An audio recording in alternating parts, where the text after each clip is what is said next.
I want you to imagine a child. She's living her childhood in the early 2000s. She really likes dinosaurs, and she watches Toonami when she probably shouldn't, so she's gotten a little too obsessed with the concept of Zoids. When I was a similar sort of child, my parents refused, dare I say, neglected to buy me a Zoid because I was quote-unquote too young to build a model kit. But what if it had gone a different way?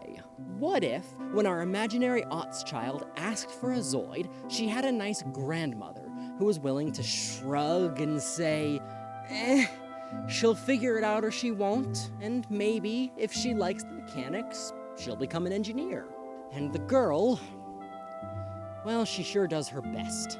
Dexterity isn't the best at that age, so the builds are rough and some of her kits just kinda never work that well in the first place on account of a misplaced part here, or a pesky plastic nub keeping two mechanical parts from meshing together quite— Man, what are you talking about? It's a framing device. Hi, I'm Jett Kuso, and I promise you will soon understand why I'm inventing a child. You should subscribe in the meantime though, because most people who watch this channel are not subscribed, and most people totally miss most of my uploads because of that. The point of this video is to analyze the evolution of the Zoids toy line from a truly toyetic perspective.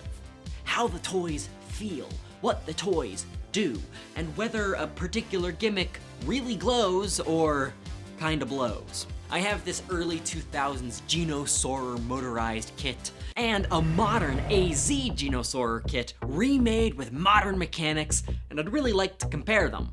But I haven't built it yet, and honestly I'm kind of scared to start. I've never built a Zoid this complex before, and what do I do with it once I've built it? Play with it? Heed the call of the shelf? Maybe instead I should spend my money on the growing roster of franchise crossover Zoids because we love brands and intellectual property. Or maybe I should get a kit from the long history of bizarre gimmick periods that Zoids has attempted over the years. Maybe that's the path which contains the most joy. Typically when I analyze a toy line, I'll put myself in the mind of my child self. How did I play back then? How did I feel back then when I held a toy that I loved? Since I never had any Zoids, I'll use the power of storytelling to feel how our fictional child might have felt as she grew up with Zoids. Hopefully, through her eyes, we can find a deeper truth buried within this franchise. The reason I've made our fictional child a 90s to early aughts kid is because that's the period where the brand went through its most meaningful changes. Even though Zoids is 40 years old, the bulk of the line is only two kinds of toys: wind-up Zoids and motorized Zoids. The many generations, the many rebrandings are functionally, mechanically, the same, and often contain the very same toys over and over and over again.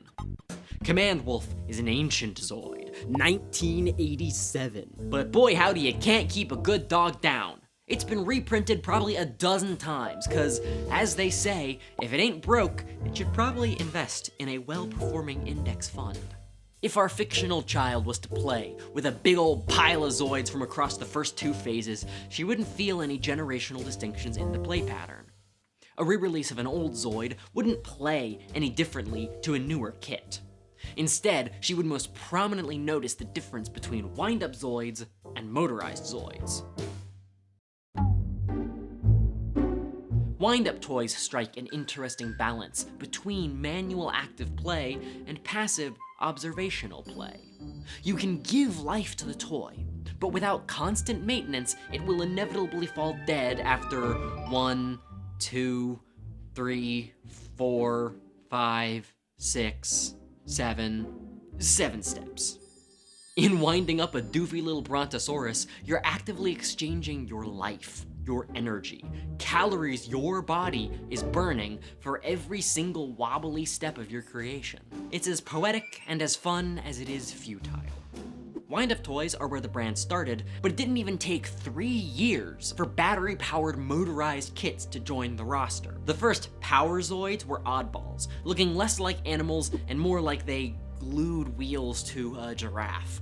Before long, the motors were integrated into animal-style walking Zoids, and models have since gone back and forth between motorized and wind-up with no particular distinction in design philosophy. Example, this desert-type shield Liger that promoted the GameCube Zoids game. A battery means your Zoids can walk, functionally, forever. Off the end of a table, into a wall, out the door, into the street. Desert-type shield Liger that promoted the GameCube Zoids game, no!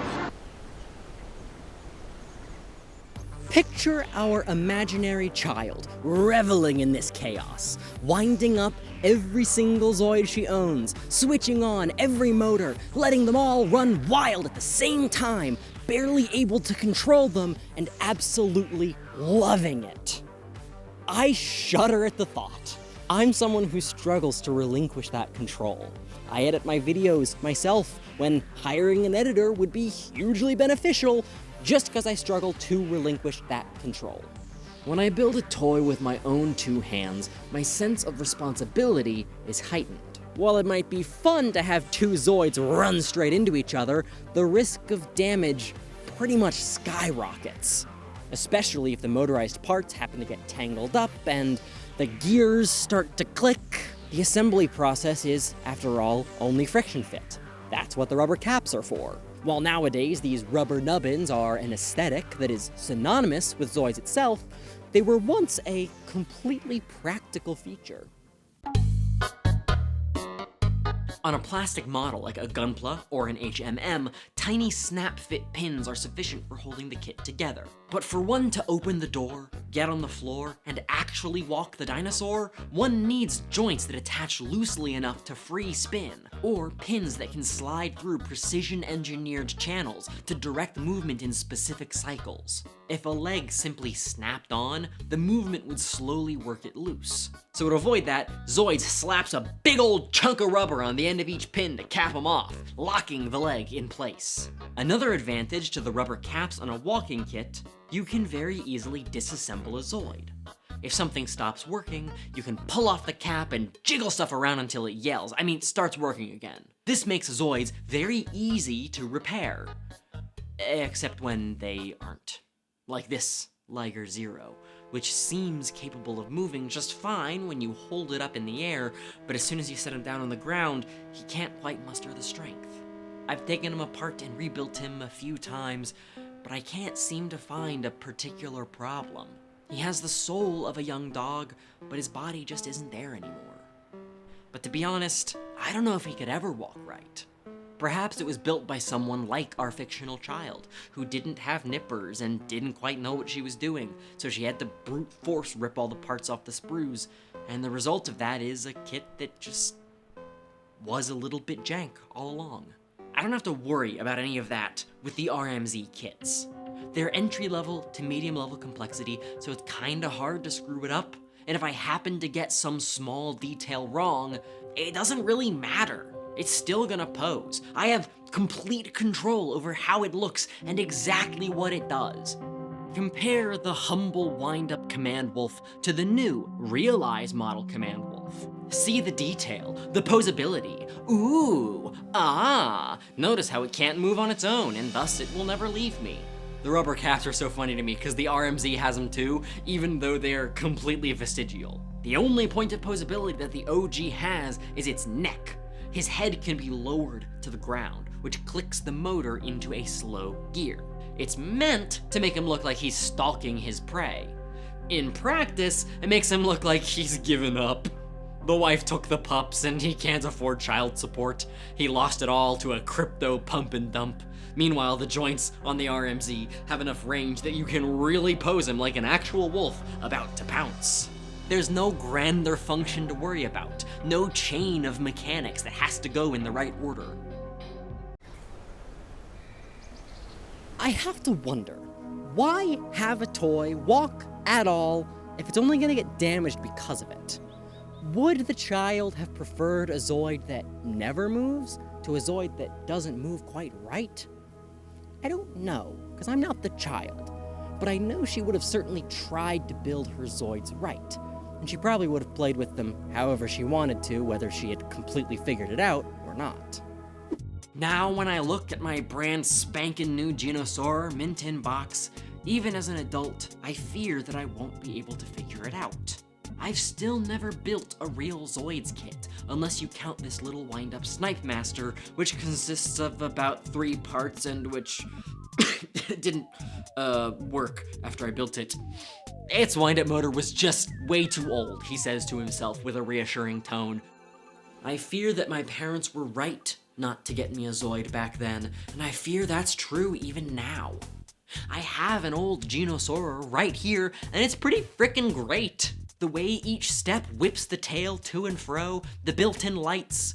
And yet, the AZ kits are way more complicated than a Phase 1 or Phase 2 Zoid. I'm sure the heightened mechanical goodness will be worth it, but what if I misplace one strut, mix up a left side gear with a right side gear, or trim a piece so badly off the runner that it snaps? Do Zoids even use gears? I won't know that it doesn't work until I've spent hours and hours longer adding more and more parts on top of something that I've already broken, only to flip the switch and watch the kit seize and shake on the table. Perhaps I should let myself be content with the old school Genosaur, or more broadly, just content with the simple. And luckily, there are a few generations of Zoids that satisfy that very concern.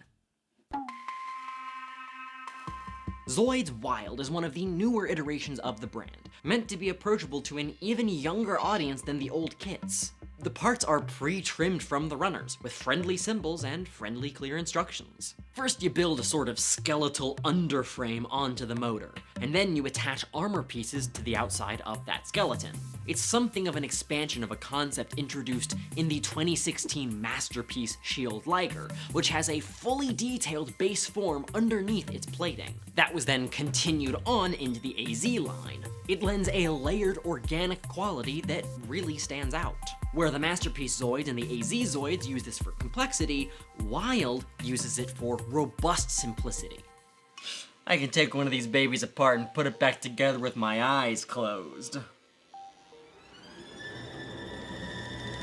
Am I dead? Despite being simpler and easier to build than the brand has ever been, Takara Tomy has fit more gimmicks into these toys than ever before, each one known as a Wild Blast. Take, for example, Gill Raptor. Its blades are stored unassuming, locked back by 2 pins. Unclick them and they swing forward in a relentless onslaught of slashing attacks.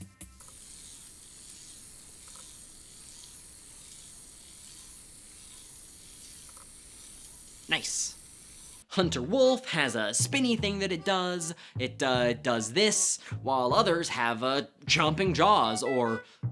Whoops, holy crap, wow. When Hasbro tried to import Wild, a launch which didn't go so well on account of the horrors, they added yet another gimmick. A playmat meant to act as a sort of sumo ring. You put a Zoid on either side and let them walk into each other to see which one knocks the other ones over or knocks the other ones out. You know what? Let's go even simpler than this. Perhaps joyful play comes from flexibility, as we see in the Blocks Zoids. These were not model kits, exactly. They were a full-blown building system. Like buildings, they're made of bricks, and the early 2000s were a really great era for buildings. You can attach the blocks however you like, add armor however you like, combine them however you like. You can't build them wrong, and if they break, you put them back together however you want to make them into exactly what you want. So what do you want to make, huh? You wanted control, didn't you? Well, do it. Give it a shot. Make something. Build something for me. It's only your fault if it's bad, isn't it? So what do you want to make? A snake? Oh yeah, a snake, really. Kid, you might just have what it takes. In their ability to be anything, they unfortunately end up being really quite nothing. Zoids Wild is much better than Blocks, a series that the imaginary child never even bothered with.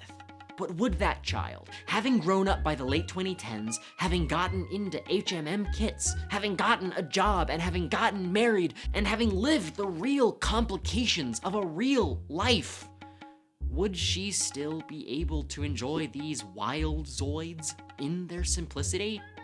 Would she still enjoy the chaos of setting a bunch of kits running and managing the chaos when she is struggling to manage the constant and simultaneous chaos of being an adult?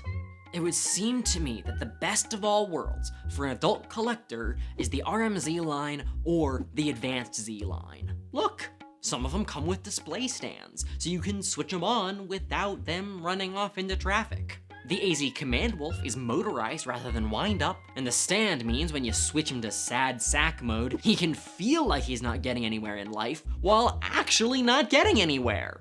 That's the best of both worlds! Still, if you think about it, to even open the box is to ruin the kit. That'll lower its value, and I really don't trust myself to do a good job, and is a building toy really gonna be how I spend the scant hours of free time I have each week? At the end of the day, it's best just to let it be. Gaze at the box, appreciate the box, feel the energy coming off of the box. Potential fun caught inside, potential value as the collector's market ages. If you think about it, at the end of the day, potential is superior to fun, superior even to creation, superior to greatness, because potential contains the possibility for greatness that I know in my heart I will never create and will never be. This is peace, ease, comfort in knowing that I cannot fail at that which I never attempt. So let's all enjoy our potential together.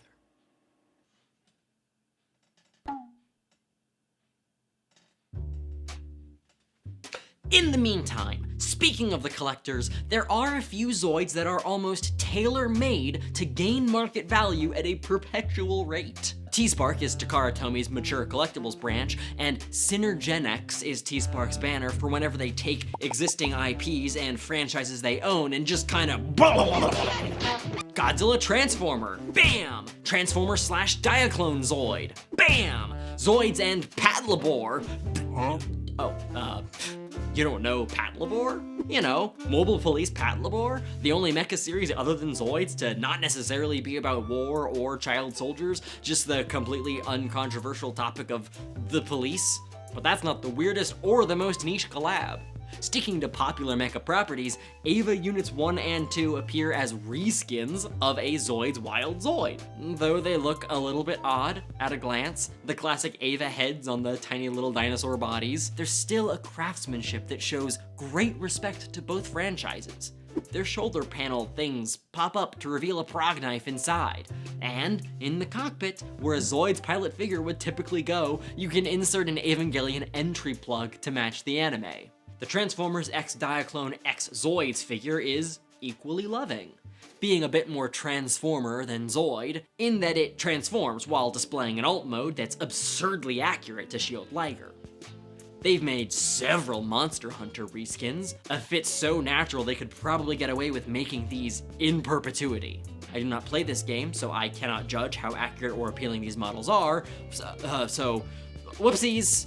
As far as the most niche collab goes, I'd put it in an even race between Shirakami Fubuki, a Hololive VTuber who's a Zoid now, and Spider-Man! Not a mech series, not an anime thing, not even Japanese. There are Zoids that are spiders, sure, but this has to be a reference to the Spider-Man and Zoids comic that I talked about in my last video. Though that isn't mentioned in any of the marketing materials, I want to believe. It's especially strange because even in the comic that shared both franchise names, Zoids and Spider-Man never actually crossed over within that comic. It was like a double feature book. You get a Spider-Man story, you get a Zoid story, everyone's happy who likes those two things and is British because that's where it came out. Fubuki makes some amount of sense because her theme is a fox, so they took the Gatling Fox Zoid and simply gave it her color scheme. Cute, easy peasy. Why shouldn't they? If this was on your bingo card, oh man, stay away from me. And I know what you're asking. What if Zoids crossed over with other women? No. What if Zoids was women great question, freak. Here's Zoids X Metamorverse, a collaboration between Takara Tomy and Kotobukiya. I don't need to explain this. You know who you are. Presumably they'll make more figures under the Metamorverse banner someday, and I'd kinda like to see what that ends up being. Would they make anime girl Death Sora just as skinny as the other ones, or would they give her the thighs she's rightfully earned? Not up to me! I'm stalling! Everything I want requires me to expose myself to challenge and failure. And how do you reconcile the deep need to create with the deep inability to control what you create, or to ensure without a shred of doubt that the result will be what you want? Well, first things first, you have to open the box.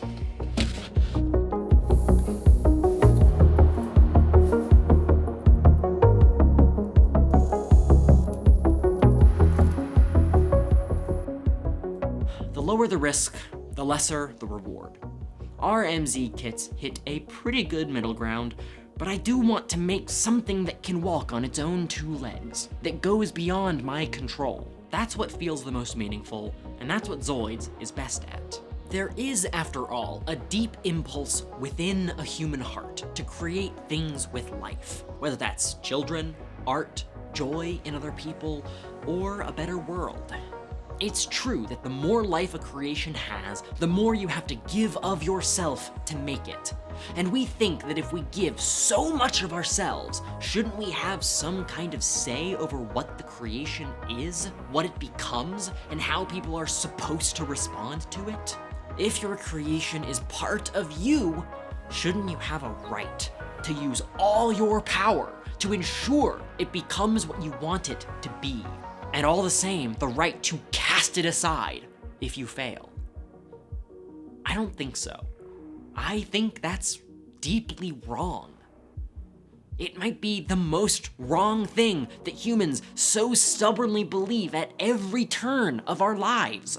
Zoids is just a toy line, yes, but toys mean things. How we play means something. And the play that Zoids requires is beautiful. It asks you to pour yourself into this, to figure it out, whether by building, painting, guiding, or simply winding it up again and again. Give, fail, give more, and what you get in return is life.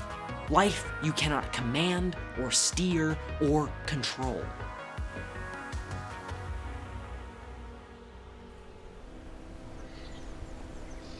Have you questioned this video yet? The fact that despite telling you that I didn't grow up with any Zoids, I've been showing you a Zoids collection the whole time? Well, I might have fibbed a little bit. Our imaginary, fictional child isn't fictional at all. She's a real person. Her name is Kairat, a good friend of mine who plays card games and streams sometimes on Twitch, and the Zoids you've been looking at this entire video are her Zoids. Not only did she figure it out with those kits her grandma got her as a kid, but she grew up. She got into HMMs and she figured those out. She got a masterpiece Zoid as a gift from her spouse, and she figured that one out too. That Liger Zero that I showed you earlier, with its huge, nasty sprue nubs and its motor worn out from age and from love, it's hers. And now that the RMZ kits are available in America, she gets to enjoy those too. She is the model of someone who loves this brand for everything it has been and everything it can be. Someone who, without hesitation, lent me her prized childhood collection, relinquished control, trusted me to take care of the things that she created to help me create something with them. She didn't even hesitate when I asked, and because of that, this video exists, and my world has been made a little bit kinder. That's the person you get when you actually believe in a kid. If you listen and give them what they need, not what you think they should want. Even if a kid doesn't end up being the engineer maybe you had hoped.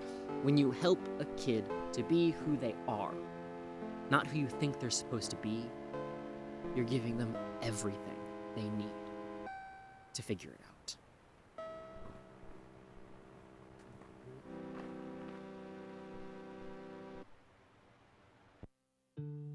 Thanks to Takara Tomy for sponsoring this video, and thanks to you for watching. Remember to like, subscribe, and check out my old versus new Optimus Prime video if you haven't seen it yet. It's a lot like this one, but with some different themes. This is Jett Kuso, and I'll see you next time. Hey patrons, thanks for supporting the channel, especially my Diamond patrons LUCID, LANA, CHOOKA, RAZU, RION, my Titan patrons 0107, Gusano, Banana Jones, Chell, Douglas Fern, HeartlineDai, my Hyper patrons Trouble, Mudorios, Orio, Forrest DC, Kevin Haji, Hateincarnate, and new base patron Miss Neon. Miss Neon. Patreon.com/Jett Kuso. Please go there, help support the channel.